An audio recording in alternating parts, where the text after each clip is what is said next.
up, you guys? This is Rob from Gay Guy Plays, and today on the Daily Grind, we're going to talk about all of the things that keep me interested in Warframe.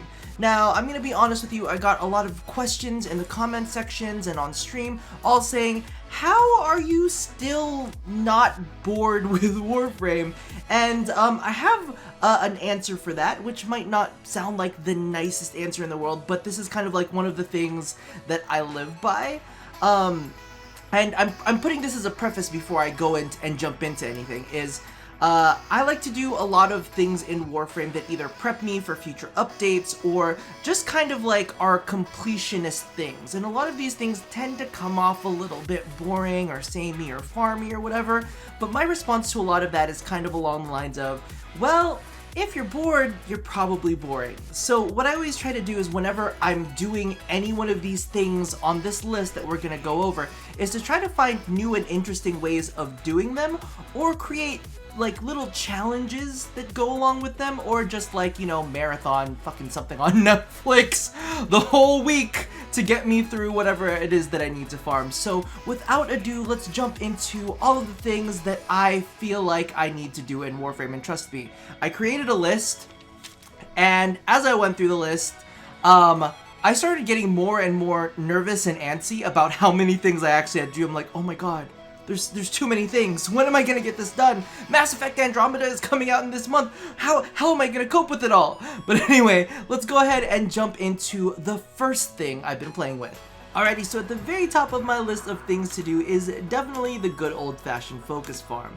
Now, I know that this left a bad taste in a lot of players' mouths, only picking up what they felt was kind of like the best of focus, and then kind of leaving the whole system be.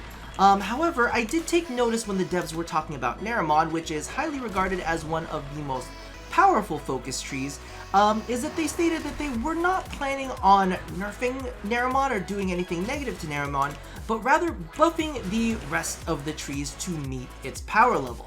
So that got me really interested and really got me kind of on my toes about all of this, was just kind of thinking of the fact that, listen, we've got this really powerful focus tree, and the rest of them may eventually become that powerful.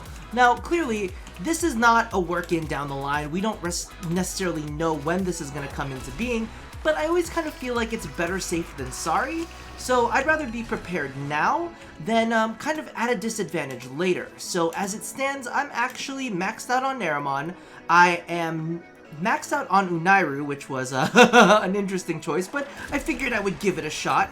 And then, of course, the very last one, which would be the Zinaric, I've actually got a few more things to finish up in there, and then I will be completely done with those three trees, which still leaves the Vazarin, which I saw to be a really powerful one when it came into escalating missions, mainly because of the fact that you can have very quick revives for your team. So I was definitely interested in that. And then of course there's Madarai, which people say have very interesting interactions with certain weapons. So all of it seems like something that I definitely want to touch eventually.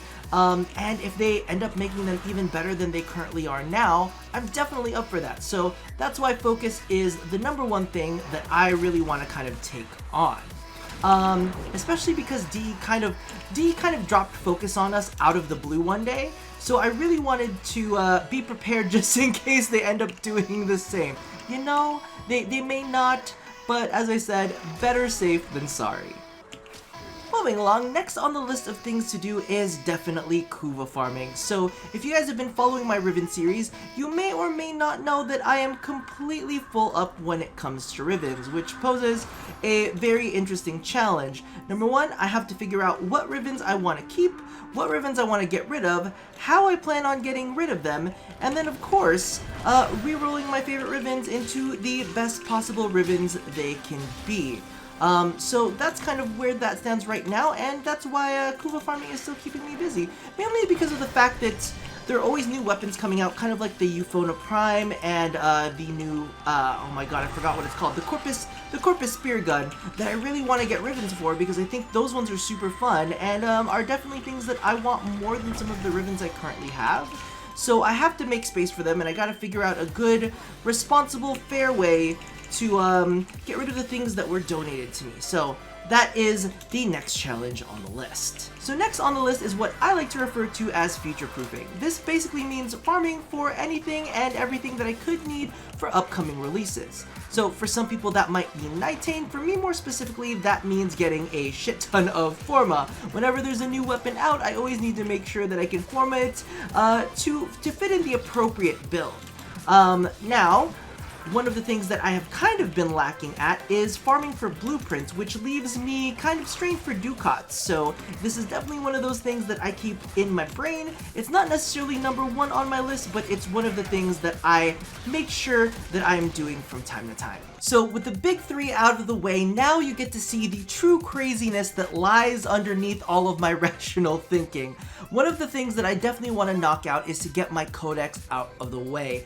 So as you know, I'm an Arcwing aficionado, and they recently introduced a new mod that would actually allow your melee weapons upon kill to scan Arcwing enemies. Now, this is not something that I've wanted to do for a long time, but I was like, oh, I can now just kill them and be done with it. So this is definitely on my list of things to do, in addition to hunting down the rest of the curias that I have missed. Now, that's been something that's haunted me for a long time. I'm like, I really should kind of like buckle down and get all of that taken care of. However, I definitely haven't, and now I can't even figure out where it is.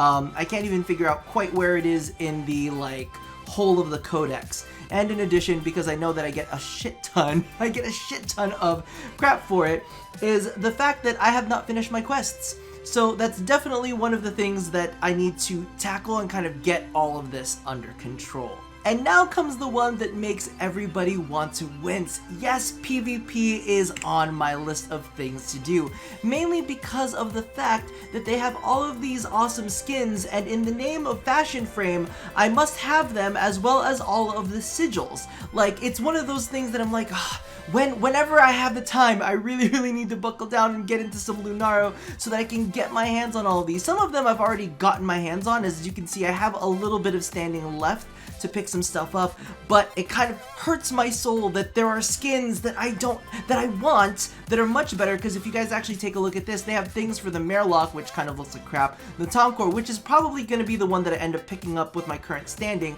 that just look 10 times better than their original variation. So yes, in the name of Fashion Frame, this is definitely one of the things that I want to knock out, as well, as crazy as it sounds. Alrighty, that about does it for all of the reasons why I'm still very much engaged in Warframe. Now, one of the tips that I do have to give you guys is that whenever you log in, make sure you're logging in with a purpose. Make sure that you come in knowing what you want to do, set yourself some goals, really figure out what it is that you want out of Warframe, whether it's something as stupid as PvP skins, or scanning Arcwing enemies, or stocking up for the next big release. Whatever it may be, when you log in with a purpose, because if you're just coming in to be bored, I'm gonna be honest with you, one of the things that you need to really check out is other games. And let's be completely straightforward right now, I definitely went ahead and played Smite and checked out their new god? I want to say god, but they're not all gods. I just checked them out right before I started playing Warframe today, because that's something that really interested me. Of course, Warframe is something that I do for the YouTube channel as well, so that's definitely something that draws me in and keeps me coming back. But honestly, if I was just playing casually, I think I would have achieved a whole lot more, because I get too distracted with all these gosh darn videos.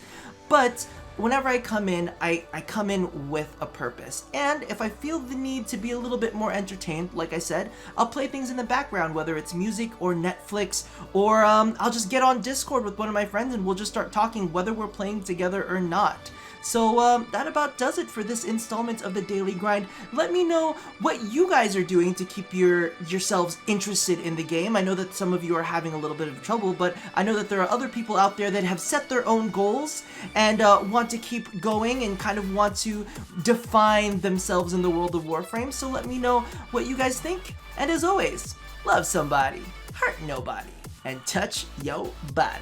I will see you guys next time with some very interesting things. So I'll talk to you soon. Bye-bye.